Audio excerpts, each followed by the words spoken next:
Continuer à faire de la croissance profitable dans un monde en profonde mutation nécessite une véritable transformation des pratiques commerciales.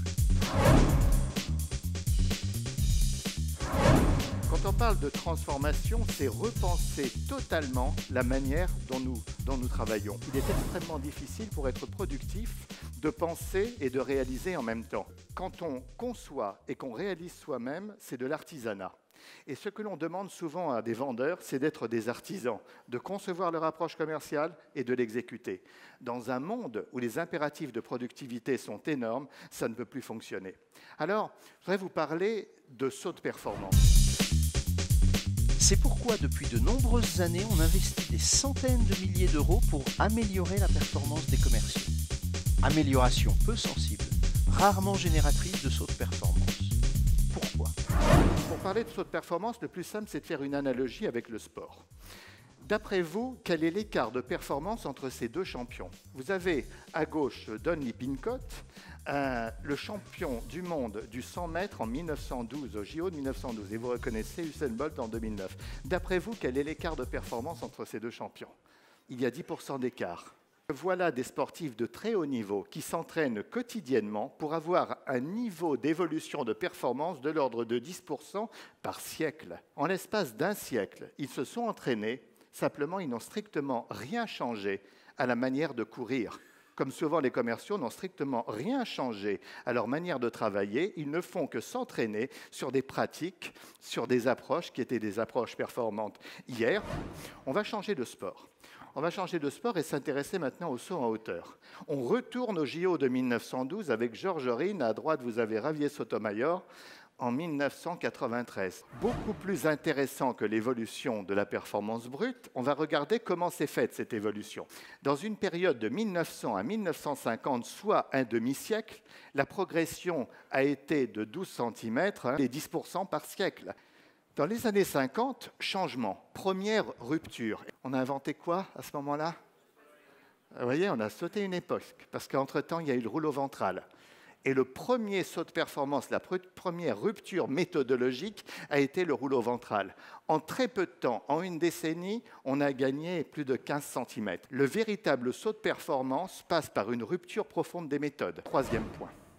Quel est l'écart de performance entre ces deux véhicules d'après vous ? 100 plus multiplié par 11. La jamais contente que vous aviez reconnue, 106 km/h en 1889, et la Thrust SCC, 1223 km/h en 1997. Et ce qui s'est passé, c'est que les évolutions technologiques n'ont strictement rien à voir avec les évolutions comportementales et les évolutions des pratiques. Ce qui amène à la conclusion suivante. Le véritable saut de performance, il passe aujourd'hui par la capacité à transformer ces méthodes commerciales. On parle bien de transformation, pas d'évolution, mais vraiment de rupture, couplée à l'utilisation de la technologie moderne. L'un sans l'autre n'est pas compatible. En 2 heures, venez découvrir les clés pour faire réaliser un véritable saut de performance à votre entreprise.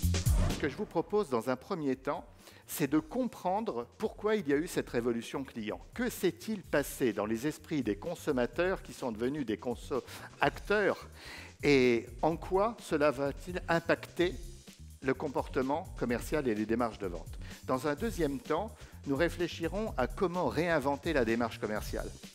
Et le troisième point, c'est quelques règles simples pour réussir la transformation.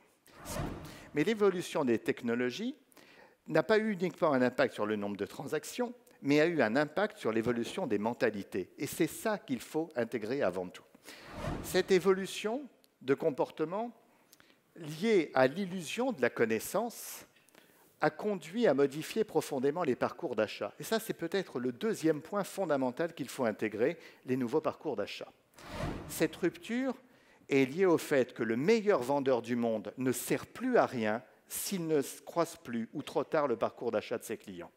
Il va falloir réussir à coupler la puissance de la technologie et la supériorité liée à la relation humaine. Sur ce, je vous remercie et je vous souhaite de très bonnes ventes.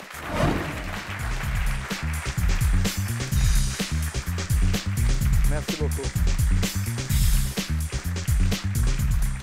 N'attendez pas pour découvrir gratuitement l'espace de 2 heures les étapes pour faire réaliser un saut de performance à votre entreprise.